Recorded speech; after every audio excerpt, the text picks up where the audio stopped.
ഉണ്ണിയമ്മേ കുമ്പടി വന്നു. ഹലോ എന്റെ പൊന്നു മക്കളെ, നമസ്കാരം. ഹലോ നമസ്കാരം. ലാലേട്ടൻ അമൽ നീരദ് പടം ഉപേക്ഷിച്ചോ? ഞാനിത് വിശ്വസിക്കാം. അങ്ങനൊന്നും ഇല്ല, അങ്ങനൊന്നും ഉണ്ടാവാൻ പാടില്ല. പറയട്ടെ. അതുപോലെ തന്നെ ദൃശ്യം 3 ലാലേട്ടനേക്കാൾ ഒരുപടി മുന്നിൽ അജയ് ദേവ്ഗൺ വരികയാണ്.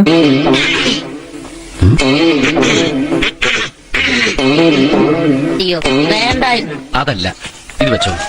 തൊണ്ടയിൽ കിച്ച് കിച്ചിന് ഏറ്റവും നല്ലതാണ് വീക്സ്. എടുക്കട്ടെ. ചെറപറ അപ്ഡേറ്റുകളുണ്ട്, എല്ലാം പടപടാന്ന് പറഞ്ഞു പോവാം. ഫഹദ് ഫാസിലിനെ വടിവേലിനെ കേന്ദ്ര കഥാപാത്രമാക്കി സുധീഷ് ശങ്കർ സംവിധാനം ചെയ്ത ചിത്രമാണ് മാരീസൻ. ഇതെന്നെ പ്രമാദ, ഇതിവിടെ പെസലൈറ്റ് ഒന്നിറക്കി. ജൂൺ 4 ചിത്രത്തിന്റെ ടീസർ റിലീസിന് എത്തിയിട്ടുണ്ടായിരുന്നത്. ചിത്രത്തിന്റെ ടീസറിന് നല്ല രീതിയിലുള്ള പ്രേക്ഷക പ്രതികരണമാണ് നേടിയെടുക്കാൻ സാധിച്ചത്. എന്തോ ഒരു വിഷയത്തെയും പ്ലാൻ പണ്ണാമ പണ്ണാ ഇപ്പിടുത്ത പ്ലാൻ പണി പണ്ണണം. ഓക്കേ. ജൂലൈ 25 ചിത്രം വേൾഡ് വൈഡ് റിലീസിനെത്തും. ചിത്രത്തിന്റെ കേരളത്തിലേക്കുള്ള റിലീസ് ഏറ്റെടുത്തിരിക്കുന്നത് E4 എന്റർടൈൻമെന്റ് ആണ്. ഫഹദ് ഫാസിലിനെ കേന്ദ്ര കഥാപാത്രമാക്കി റോയ് അണിയിച്ചൊരുക്കുന്ന ചിത്രമാണ് കരാട്ടെ ചന്ദ്രൻ. നീയാണോടാ കരാട്ടക്കാരൻ? ചിത്രത്തിനു വേണ്ടി ഫഹദ് ഫാസിൽ നേരത്തെ തന്നെ കരാട്ടെ അഭ്യസിച്ചിട്ടുണ്ടായിരുന്നു.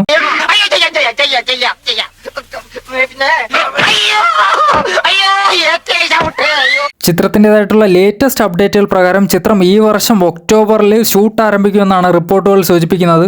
ഭാവന സ്റ്റുഡിയോസ് നിർമ്മിക്കുന്ന ചിത്രത്തിന്റെ ഷൂട്ട് പ്ലാൻ ചെയ്തിരിക്കുന്നത് 60 ദിവസത്തോളമാണ്. എന്നാ പിന്നെ പേടിക്കണ്ട. ടൊവിനോ തോമസിനെ കേന്ദ്ര കഥാപാത്രമാക്കി ഡിജോ ജോസ് ആന്റണി സംവിധാനം ചെയ്യുന്ന ചിത്രമാണ് പള്ളിച്ചട്ടമ്പി. ചിത്രത്തിന്റെ ഷൂട്ടിംഗ് ഈ ജൂൺ 23 സ്റ്റാർട്ട് ചെയ്തിട്ടുണ്ടായിരുന്നു. ടൊവിനോ തോമസിനെ കൂടാതെ തന്നെ ഡ്രാഗൺ സിനിമയിൽ അഭിനയിച്ചിട്ടുള്ള കയാതു ലോഹർ, വിജയരാഘവൻ, TG രവി, ജോണി ആന്റണി, സുധീർ കരമന എന്നിവർ കേന്ദ്ര കഥാപാത്രങ്ങളെ എത്തുന്നുണ്ട്. 1957 58 ജീവിച്ചിരുന്ന മലയോര കർഷകരുടെ കഥയാണ് ചിത്രം പറയുന്നതെന്നാണ് റിപ്പോർട്ടുകൾ സൂചിപ്പിക്കുന്നത്. ഈ ബിഗ് ബഡ്ജറ്റായി ഒരുങ്ങുന്ന ചിത്രത്തിന്റെ മ്യൂസിക് കൈകാര്യം ചെയ്യുന്നത് ജെയ്ക്സ് ബിജോയാണ്. എന്തായാലും ചിത്രത്തിന്റെ മറ്റു വലിയ അപ്ഡേറ്റുകൾക്കായി വെയിറ്റ് ചെയ്തിരിക്കാം. വളരെ നല്ല പ്രതീക്ഷയാണ് ഞങ്ങൾക്കുള്ളത്. പറവയ്ക്ക് ശേഷം ദുൽഖറും സൗബിനും ഒന്നിക്കേണ്ടിയിരുന്ന ചിത്രമായിരുന്നു ഓതിര ഘടകം. ചിത്രം ഡ്രോപ്പ് ആയിട്ടുണ്ടെന്ന് റിപ്പോർട്ടുകൾ നേരത്തെ വന്നിട്ടുണ്ടായിരുന്നു. അതെങ്ങനെ ഡ്രോപ്പ് ആകാൻ കാരണം ദുൽഖർ ഈ രീതിയിലുള്ള ഒരു സ്റ്റോറി ചെയ്തിട്ടുണ്ടെന്നാണ്. എന്തായാലും പറവയ്ക്ക് ശേഷം ദുൽഖറും സൗബിനും ഒന്നിക്കുന്ന പുതിയ ചിത്രത്തിന്റെ റൂമേഴ്സ് ഇപ്പോൾ വന്നിരിക്കുകയാണ്. എന്താ സംഭവം? കേക്കട്ടെ. ചിത്രത്തിനു വേണ്ടി തിരക്കഥ ഒരുക്കുന്നത് അർച്ചന കവിയും പറവ ചിത്രം എഴുതിയിട്ടുള്ള മുനീർ അലിയും ചേർന്നാണ്. ചിത്രത്തിൻ്റെതായിട്ടുള്ള പ്രീ പ്രൊഡക്ഷൻ വർക്കുകൾ ഓഗസ്റ്റ് സെപ്റ്റംബർ മാസത്തിൽ തുടങ്ങുമെന്നാണ് ഇപ്പോൾ വരുന്ന റിപ്പോർട്ടുകൾ പറയുന്നത്. എന്തായാലും ചിത്രത്തിന്റെ മറ്റ് അപ്ഡേറ്റുകൾക്കായി വെയിറ്റ് ചെയ്തിരിക്കാം. ആസിഫ് അലിയെ കേന്ദ്ര കഥാപാത്രമാക്കി ജിത്തു ജോസഫ് അണിയിച്ചൊരുക്കുന്ന പുതിയ ചിത്രമാണ് മിറാജ്. തന്നെ എനിക്കറിയാമല്ലോ, താൻ ഹംസയല്ലേ? ഞാൻ ഹംസോ അല്ല, താറാവോ അല്ല. ചിത്രത്തിൽ ആസിഫ് അലിയെ കൂടാതെ തന്നെ അപർണ ബാലമുരളിയും ഒരു കേന്ദ്ര കഥാപാത്രമായി എത്തുന്നുണ്ട്. ചിത്രത്തിന്റെ ഫസ്റ്റ് ലുക്ക് പോസ്റ്റർ കഴിഞ്ഞ ദിവസങ്ങളിലായി വന്നിട്ടുണ്ടായിരുന്നു. സൈക്കോളജിക്കൽ ഇമോഷണൽ ത്രില്ലർ ആയിട്ടാണ് ചിത്രത്തിന്റെ ജോണർ കണക്കാക്കപ്പെടുന്നത്. ആസിഫ് അലി ചിത്രം കൂടാതെ തന്നെ ബിജു മേനോനും ജോജു ജോർജിനെയും വെച്ച് അണിയിച്ചൊരുക്കുന്ന വലതുവശത്തെ കള്ളനും ജിത്തു ജോസഫ് ചെയ്തുകൊണ്ടിരിക്കുകയാണ്. ഇവയ്ക്ക് പുറമെ തന്നെ നേരെന്ന ചിത്രത്തിന് ശേഷം ജീത്തു ജോസഫും ശാന്തി മായാദേവിയും ഒന്നിക്കുന്ന ചിത്രത്തിൽ നായകനായി എത്തുന്നത് ഫഹദ് ഫാസിലാണെന്നും റൂമേഴ്സ് ഉണ്ട്. എന്തായാലും ഒരുപിടി ചിത്രങ്ങളുമായിട്ടാണ് ജീത്തു ജോസഫ് വരുന്നത്. പക്ഷെ റാമിന്റെ കാര്യത്തിലും ഇതുവരെ ഒരു തീരുമാനമായിട്ടില്ല.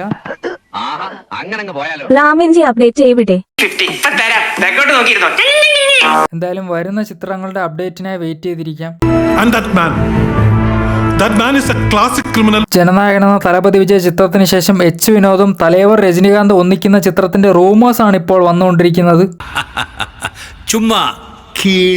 സ്ക്രിപ്റ്റുമായ തലൈവർ രജനീകാന്തിനെ 2 തവണ H വിനോദ് കണ്ടിട്ടുണ്ടായിരുന്നെന്നും റിപ്പോർട്ടുകൾ സൂചിപ്പിക്കുന്നുണ്ട്.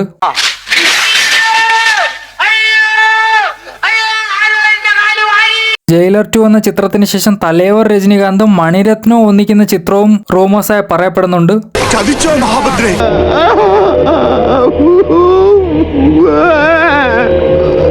ഇതൊക്കെ നമ്മുടെ കൈ കിട്ടണമായിരുന്നു. അടിച്ച് കാലക്ക് കൈ കൊടുത്തനെ.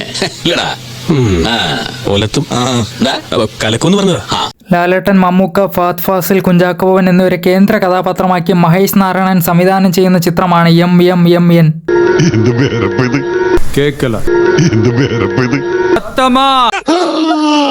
ഇപ്പോ MMMN എന്ന് പറയാൻ വേണ്ടി പറ്റത്തില്ല. ഇപ്പൊ പേര് തന്നെ ലീക്ക് ചെയ്തിരിക്കുകയാണ് ശ്രീലങ്കൻ ടൂറിസം ഡിപ്പാർട്ട്മെന്റ്. ഇപ്പൊ നിന്നെ ആരെങ്കിലും കെട്ടിയെടുത്തേ? അതിനുശേഷം ലാലേട്ടൻ തന്നെ ഒഫീഷ്യലായ സിനിമയുടെ പേര് പേട്രിയോട്ട് എന്ന് കൺഫേം ചെയ്തിട്ടുണ്ടായിരുന്നു. ഞാൻ ഇനി ഒരു മലയാള സിനിമയുടെ പേര് പറയില്ല. മലയാള സിനിമയുടെ പേര് പറഞ്ഞാൽ പേട്രിയോട്ടിന്റെ അടുത്ത ഷെഡ്യൂൾ ഇടപ്പാളിലാണ് തുടങ്ങുന്നത്. അത് ലാലേട്ടന്റെ ഫൈറ്റ് സീക്വൻസ് ആണെന്നും കേരള കൗമുദി ഇപ്പോൾ കൺഫേം ചെയ്തിരിക്കുകയാണ്. ചിത്രം റിലീസിനെ പ്ലാൻ ചെയ്തിട്ടുണ്ടായിരുന്നത് ഡിസംബർ മാസത്തിലായിരുന്നു. പക്ഷെ മമ്മൂക്കയുടെ ആരോഗ്യസ്ഥിതിയെ കണക്കിലെടുത്ത് ചിത്രത്തിന്റെ റിലീസ് തീയതി അടുത്ത വർഷത്തേക്ക് പോസ്റ്റ്പോൺ ചെയ്യുന്നെന്നും റൂമേഴ്സ് ഉണ്ട്. എന്തായാലും ചിത്രത്തിന്റെ വലിയ വലിയ അപ്ഡേറ്റുകൾക്കായിട്ട് നമുക്ക് വെയിറ്റ് ചെയ്തിരിക്കാം. ശരിയാക്കി തന്നാ മതി. 9 വർഷത്തിന് ശേഷം ലാലേട്ടൻ സത്യൻ അന്തിക്കാട് കോംബോ ഒരുമിക്കുന്ന ചിത്രമാണ് ഹൃദയപൂർവ്വം. ത്തെക്കുറിച്ചുള്ള ലേറ്റസ്റ്റ് അപ്ഡേറ്റുകൾ പ്രകാരം ചിത്രം ഒരു ഫീൽ ഗുഡ് സിനിമയായിരിക്കും, തന്റെ സെയിം പാറ്റേണിലുള്ള സിനിമയായിരിക്കുമെന്നാണ് സത്യൻ അന്തിക്കാട് ഒരു അഭിമുഖത്തിൽ പറഞ്ഞിരിക്കുന്നത്. ഒരു മാറ്റവും ഇല്ലല്ലോ. സിനിമ നല്ല ഇൻട്രസ്റ്റിംഗ് രീതിയിൽ മാറിയിട്ടുണ്ടെന്ന് നമ്മൾ കാണാത്ത ലാലേട്ടന്റെ ചില മുഖഭാവങ്ങളും അഭിനയങ്ങളും ഈ ചിത്രത്തിൽ ലഭിച്ചുവെന്നും സത്യൻ അന്തിക്കാട് പറയുന്നുണ്ട്. ഞങ്ങൾ അസ്വസ്ഥരാണ്.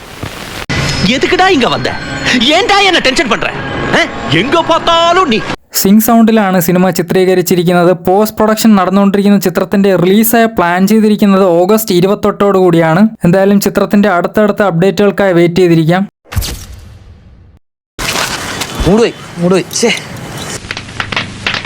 എന്താ അവിടെ ഒരു ബഹളം? അവിടെ പിന്നെ നാട്ടുകാർ പേപ്പട്ടിയെ തല്ലിക്കൊല്ലിയാണ് സാർ. ലാലേട്ടനെ നായകനാക്കി സാഗർ റിലീസ് ജയിക്ക് ശേഷം അമൽ നീരദ് അണിയിച്ചൊരുക്കുന്ന ചിത്രത്തിന്റെ ഷൂട്ടിംഗ് ഈ വർഷം ആരംഭിക്കുമെന്ന് റിപ്പോർട്ടുകൾ ഉണ്ടായിരുന്നു. അയ്യോ, എന്നിട്ട് എന്ത് പറ്റി?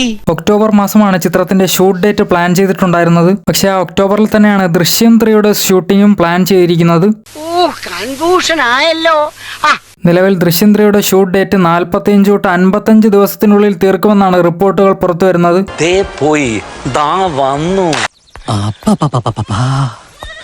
എന്താ പ്ലാനിങ്?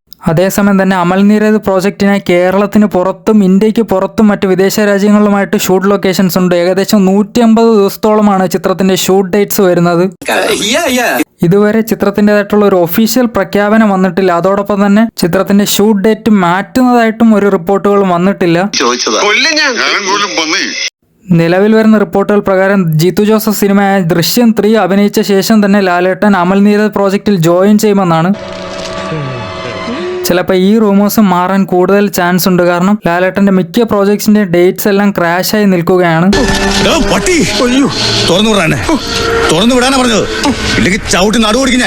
ആശീർവാദ് സിനിമാസ് അമൽ നീരദ് പ്രൊഡക്ഷനും ചേർന്നാണ് ചിത്രം നിർമ്മിക്കുന്നത്. എന്തായാലും ചിത്രത്തിന്റെ മറ്റു വലിയ അപ്ഡേറ്റുകൾക്കായിട്ടും പ്രഖ്യാപനത്തിനായിട്ടും വെയിറ്റ് ചെയ്തിരിക്കാം. അങ്ങേരി അടുത്ത വർഷമാവും ഞെത്തുമ്പം വരണ്ടേ, വന്നോണ്ടിരിക്കണേല്ലേ ഉള്ളൂ. ലാലേട്ടനെ നായകനാക്കി ജിത്തു ജോസഫ് എഴുതി സംവിധാനം ചെയ്ത ചിത്രമായിരുന്നു ദൃശ്യം. ഞാൻ നിങ്ങളുടെ ഒരു ആരാധകനാണ്. നിങ്ങളുടെ സർവ്വകൃതികളും ഞാൻ വായിച്ചു. ചിത്രത്തിന്റെ ആദ്യ 2 ഭാഗങ്ങൾ വമ്പൻ ഹിറ്റായതിനെ തുടർന്ന് എല്ലാവരും വലിയ രീതിയിലുള്ള പ്രതീക്ഷയിലായിരുന്നു 3-ാം ഭാഗത്തിനായി. അങ്ങനെ ചിത്രത്തിന്റെ 3-ാം ഭാഗത്തിന്റെ ഷൂട്ട് ഒക്ടോബറിൽ പ്രഖ്യാപിച്ചിരിക്കുകയാണ്. മലയാള ദൃശ്യം പാൻ ഇന്ത്യനായ എല്ലാ ഭാഷകളിലും ഇറക്കണമെന്നാണ് പ്രേക്ഷകർ ആഗ്രഹിച്ചിരുന്നത്. പക്ഷെ ആ പ്രതീക്ഷകൾ ഇനി ഒരിക്കലും ഉണ്ടാവില്ല.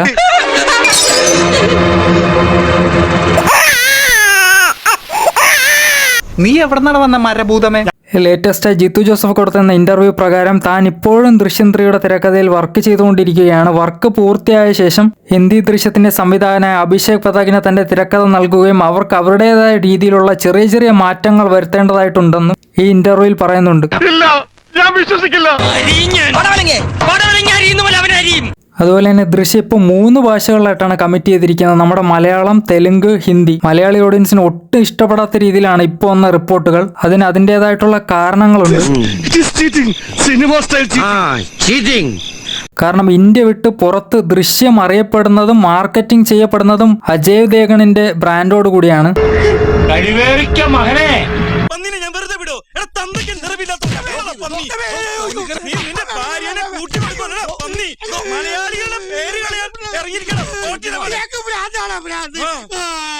ഒറിജിനൽ ദൃശ്യം ഉണ്ടായിട്ട് പോലും നോർത്ത് ഇന്ത്യൻസ് ആയാലും ഇന്ത്യക്ക് പുറത്തുള്ളതായിരുന്നാലും ദൃശ്യത്തിന്റെ ഒറിജിനലായി കണക്കാക്കപ്പെടുന്നത് ബോളിവുഡ് ആണ്. ദൃശ്യം സിനിമ ഹമാരാ ഹെ, മലയാളി കാ നഹീ. ദൃശ്യം സിനിമ ഞങ്ങളുടെയാണ്, അല്ലാതെ മലയാളികളുടെയല്ല. നിഞ്ചയൊക്കെ മോഹൻലാലിനോട് പറ ഞങ്ങളുടെ അജയ് ദേവ്ഗൺ ചെയ്യുന്നത് പോലെ അഭിനയിക്കാൻ. ഓ പൊതുവാൾജി എനിക്കിനെ ചോര കളക്കണ്ടട്ടാ. കൂൾ ഡൗൺ കാർബി, കൂൾ ഡൗൺ. വിട്ടുകളാ. വിവരമില്ലായ്മ ഒരു കുറ്റമല്ലല്ലോ. അതെ.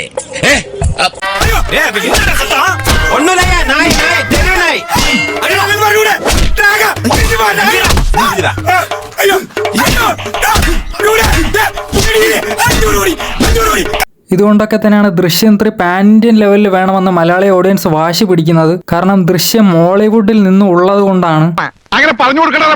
എന്തായാലും ചിത്രത്തിന്റെ പ്രീ പ്രൊഡക്ഷൻ വർക്കുകളൊക്കെ നടന്നുകൊണ്ടിരിക്കുകയാണ്. ചിത്രത്തിന്റെ വരും അപ്ഡേറ്റുകൾക്കായി വെയിറ്റ് ചെയ്തിരിക്കാം. നമ്മുടെ ചാനൽ കാണുന്ന ഒരുപാട് പേരും സബ്സ്ക്രൈബ് ചെയ്തിട്ട് അവരെല്ലാവരും ഒന്ന് ഉത്സാഹിച്ച് ഒന്ന് സബ്സ്ക്രൈബ് ചെയ്യണം. ഡെയിലി ഇതുപോലുള്ള സിനിമാ വാർത്തകൾക്ക് അപ്ഡേറ്റിനായി ഈ ചാനൽ ഒന്ന് സബ്സ്ക്രൈബ് ചെയ്ത് സപ്പോർട്ട് ചെയ്യണേ.